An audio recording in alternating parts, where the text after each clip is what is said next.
Yo les gars, on se retrouve, on est au jour 10 du challenge 1K 100K. On est à 4500 de bankroll, on est énorme. Hier on a fait une session à 1000 $. Arrête de faire la youtubeuse là. Mais frère, mais attends, frère, il y a des FR, ils nous suivent, hein. Attends, tu crois quoi? Qu'ils suivent l'aventure? Incroyable! Je viens de terminer le petit coaching avec le frérot. On va aller directement sur les tables, voir ce que ça donne. Incroyable, incroyable cet hôtel. On est parti.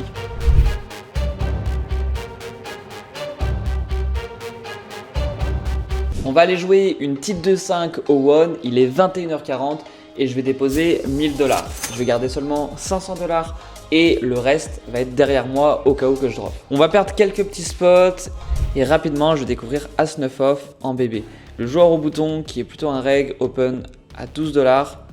Je vais défendre dans cette situation avec As-9 off et on se retrouve donc à 2 sur un flop Valet 10-6 Rainbow. Je check, il continue de miser à 12 $, pas d'intérêt à raise ici, je vais plutôt call. Turn, ça va tomber un 3, je check, il check à nouveau. River, ça tombe un roi, je check à nouveau avec mon hauteur as et il mise 45 $. Ce qui est assez intéressant, c'est que le roi, ça connecte pas mal avec sa range. Il a des mains comme As-Roi, Roi-Dame, Roi-9. Mais la chose intéressante, c'est que j'ai As-9, ce qui veut dire que je bloque énormément les mains comme As-Dame et Dame-9, qui river font nuts. De ce fait, étant donné que j'ai un très bon combo, il est pas terrible à bluff catch au vu de sa range et donc je préfère tout simplement tourner ma main en bluff et je relance à 180 $ pour mettre un maximum de pression à sa range de value qui n'est pas straight. Il réfléchit quelques secondes pour finalement call Dame 9. Bon, on est mal tombé, je pense vraiment que le spot de bluff il est très bon à prendre parce qu'on va mettre vraiment beaucoup de pression sur sa range de bet river. Malheureusement, on tombe du mauvais côté de sa range et je m'attends clairement pas à faire fold une main comme Dame 9 dans ce scénario. On rajoute 500 $ sur la table et on repart directement au combat avec As-8 off, on est au hijack, on relance à 15 $. On est call par bouton SB bébé, on n'est absolument pas respecté sur cette table. Pour autant, juste avant, ce qui était assez rigolo, c'est que tout le monde avait de l'AFE, ça collait très peu. Bon, peut-être que j'ai une bonne tête également. On arrive sur un flop Valet 7-4 mono. On a l'As de trèfle, ce qui veut dire qu'on a un tirage couleur avec une over. Tout le monde check et le joueur au bouton mise 34 $. Il fait un demi-pot, il a jamais de bluff. Je vois vraiment trop peu de bluff dans cette line, donc ça va être soit des flushs, soit des brelans, soit des tirages couleurs. Enfin bref, c'est toujours des mains qui ont de l'équité et donc ici on n'a pas d'intérêt à raise parce qu'on va pas mettre assez de pression sur sa range et donc au vu de la profondeur, on va just call. Turn, ça tombe un 5, je check à nouveau et il continue son agression et il mise à hauteur de 57 $. Bon, il fait à nouveau un demi-pot. Ce qui veut dire qu'on a besoin d'être bon 25% du temps. De temps en temps, on bat des draws. Également, quand on va faire flush river, typiquement, il y a un trèfle qui va tomber, on va prendre de l'argent à ses lower flush. Et donc, indirectement, on a les cotes. Je call et river, incroyable, un 5 de trèfle qui vient compléter notre couleur. Le pot fait aux alentours des 240. J'ai envie de target, vraiment, c'est low flush, de pas faire trop cher. Je mise 100 $. Parce que si on commence à faire fold des flushs, bah c'est catastrophique et ça devient dégueu de call à la turn. Et il décide pas de call, il décide pas de fold, il raise à hauteur de 260 en se laissant derrière lui à peu près 140 €. C'est un spot très intéressant. En temps normal, quand je mise 100 € et qu'il jam, je vais tout simplement fold parce qu'il n'y a jamais de value cut. Typiquement, une lower flush ou un roi X de trèfle, dame X de trèfle va tout le temps just call et très peu jam. Parce que tout simplement, j'ai des fulls possibles et j'ai des meilleurs flushs que lui. Pour autant, ici, quand je bet 100 et qu'il me raise non all-in, c'est vraiment weird. Est-ce que vraiment avec sa partie forte de sa range, j'ai envie de faire ça? Parce que si on réfléchit, c'est quoi les mains qui font sens déjà de sa partie forte de range qui arrive ici? Il y a 4-4, 7-7 et c'est tout en soi. Parce que est-ce qu'une main comme 5-5, il irait le miser au flop sans le backdoor flush? Non, donc ça veut dire qu'il n'a pas fait brelan à turn. Est-ce qu'une main comme Valet 7, Valet 4, il irait raise river son double paire alors qu'il y a des fulls possibles, il y a des flushs possibles? Absolument pas. Donc ici, les seules mains qui font sens, qui vont bet flop, bet turn et arriver river, bah c'est 4-4, 7-7 et qui vont raise. Pour autant, je me dis, mais une main comme 4-4, 7-7, alors que je représente énormément de force, est-ce qu'il a vraiment envie de perdre 150 $ dans le spot? En vrai, quand on a nuts, très souvent, on a envie de tout mettre au milieu. Surtout que c'est pas comme s'il lui restait derrière 1K, 2K. Il lui reste littéralement 150 $, ce qui est ridicule. Bref, après réflexion, s'il avait jam, j'aurais tout simplement fold parce que il a juste nuts. Pour autant, ici, je trouve ça très bizarre de faire ça avec full. De temps en temps, je me dis qu'il peut avoir des random N. Je connais pas encore le field. Ça reste un Asiat, il peut être aggro, il peut prendre le spot en value cut avec un Roi X, une Dame X. Je dois rajouter 160 dans un pot qui fait aux alentours des 700-800. Je dois pas être bon très souvent, je call et il me retourne paire de 4. Finalement, il a bien joué parce que s'il avait jam, j'aurais fold et donc il a réussi à me faire call avec son raise vraiment bizarre. Mais overall, sur le long terme, c'est juste de la merde parce qu'il drop 150 balles. Mais whatever, bien joué à lui parce qu'il a gagné la main. Il y a Baki qui m'envoie un message pour me dire d'aller jouer dans un autre casino. Apparemment, il y a des belles tables qui tournent et du coup, je sit out. On finit donc la session dans ce casino à moins 510 $. On arrive au nouveau casino, je dépose également 500 $ et on est directement parti pour la guerre. Je vais gagner quelques petits pots, rien de bien incroyable, jusqu'à découvrir Valet 9 off au hijack. J'ISO à 20 $, mon copain à droite, et je suis call 2 fois. On se retrouve donc à 3 sur un flop Dame 8-3 Rainbow avec notre gutshot. On n'a rien, la seule carte qu'on a envie de voir c'est un 10 pour nous donner straight. Le joueur à ma droite check, je check également dans l'idée de mettre un maximum de pression et de jouer en check raise. Et le joueur au bouton mise 30 $. Le joueur hijack call, et ce qui est assez intéressant c'est qu'il fait seulement 30 $.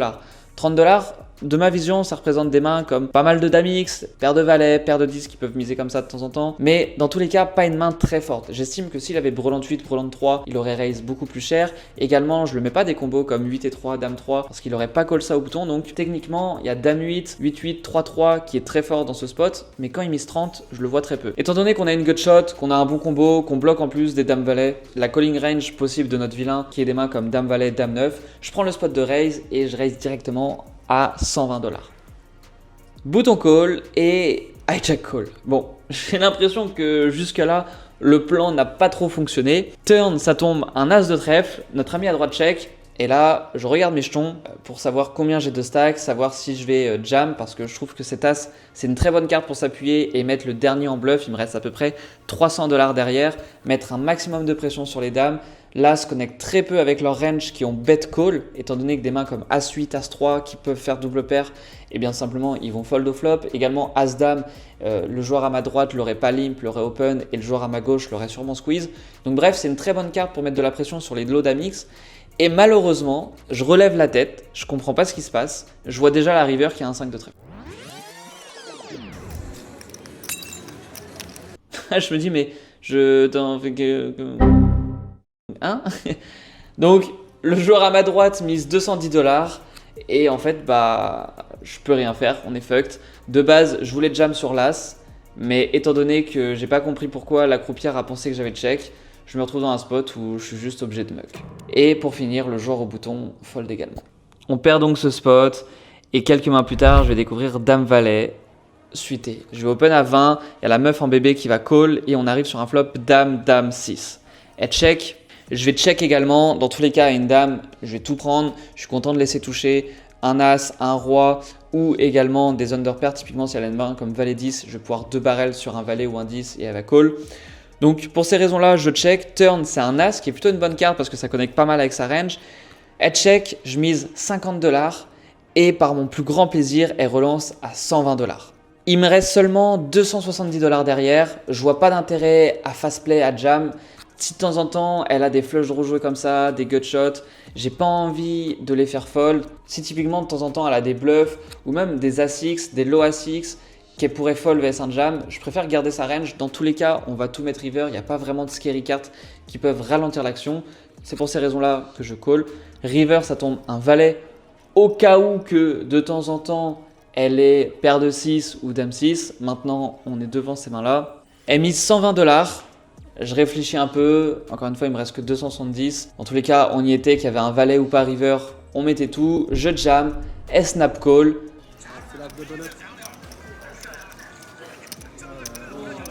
Et ça gagne. Elle me retournera une dame pour me dire bon bah voilà c'est un setup. Et on gagne ce pot énorme, on passe à 800 $. À la suite de ça, je me fais grind plein de petits spots, c'est horrible, ça va trop vite. J'ai paire de 3, paire de 7, enfin bref. J'open, j'ISO, je touche pas les flops, je suis obligé de fold. C'est la descente, on drop 200 balles là-dessus jusqu'à découvrir paire de 7. UTG relance à 20 $, le joueur en milieu de position call et je complète également. On se retrouve à 3 sur un flop 6-6-9. Le joueur UTG continue son agression et mise 30 $, ce qui représente un demi-pot, joueur en milieu de position fold et ça arrive jusqu'à moi. Dans sa range, j'ai énormément d'overcards, des As-Dame, As-Roi, As-Valet, Roi-Dame, Dame-Valet. Je vois pas trop d'intérêt à raise, je préfère call, on est en position et ça va très bien jouer sur les turns et les rivers. Je call, turn ça tombe un Valet, il check. Et donc quand il check pour moi c'est essentiellement des mains comme As-Roi, As-Dame. De temps en temps il y a toujours des overpairs mais son pole de 2 over est beaucoup trop gros par rapport à juste on va dire ces 2 dames plus qui peut check de temps en temps. Alors qu'en plus j'estime qu'il va les bet quand même à assez haute fréquence. Et pour ces raisons là je mise 30 $ en value sur ces SI. Et là pour ma plus grande surprise il me raise à 80 $. In game je trouve ça un peu bizarre. Je comprends pas trop quelle main a envie de check pour check raise sur cette turn alors que lui dans sa range il a jamais de 6. J'ai beaucoup plus de 6 que lui, j'ai 6 et 7, 6 et 5, As 6 suit. En plus il me connaît pas trop mais je vais aussi avoir des 6 et 4 suités parce que je vais être en position. Enfin bref, j'ai beaucoup plus de 6, lui il en a quasiment pas à part carré de 6. Donc pour ces raisons, je comprends pas trop, j'ai une main encore très forte, j'estime qu'avec ces 2 overs il aurait très souvent continué. Il pourrait me faire ça avec des mains comme Roi-Dame, Dame-10, As-Dame, As-Roi. Bref, je vois très peu de valets qui a envie de jouer comme ça. J'ai l'impression que s'il a une main comme Dame-Valet, Roi-Valet, As-Valet, il va principalement continuer et bet à la turn plutôt que les jouer en check-raise. Je trouve que c'est vraiment très peu intuitif. Donc je call, river ça tombe un 2 qui est une carte incroyable qui change absolument rien. Ça aurait été chiant de voir un As, un Roi ou une Dame. Et il mise 170 $ dans 280, ce qui fait environ 60% du pot. C'est pas un sizing très cher, il n'y a pas besoin d'être bon très souvent. Encore une fois, pour moi, il peut très bien continuer avec des As-Dame, As-Roi. Dans tous les cas, ces bluffs que je voyais turn, je les vois mal give-up river. Étant donné que j'estime qu'il a énormément de bluffs, qu'il a aussi de temps en temps des values, mais je vois vraiment très peu de value. Je l'imagine très peu value sin comme ça, river. Parce que j'ai des mains très fortes aussi dans ma range. Je peux avoir des 6, je peux avoir des brelans, je peux avoir des valets X meilleurs. Donc, Dame-Valet, Roi-Valet, je les élimine. Peut-être à la limite As-Valet. Et le peu de fois qu'il a des overpairs. Mais bref, il a peut-être une dizaine de combos de value. Je pense qu'il a largement plus que 5 combos de bluff dans ce spot. Et c'est pour ça que je call avec ma paire de 7. Et il me retourne paire de roi. On perd ce spot. Et à la suite de ça, on va être card dead. Il n'y aura pas trop de mains intéressantes. La session va être plutôt courte. On va jouer 4-5 heures, je crois environ. Et je vais finir la session avec une lose de 159 $. J'espère que demain sera meilleur. Et en tout cas les gars, j'espère que vous avez kiffé ce vlog. À demain.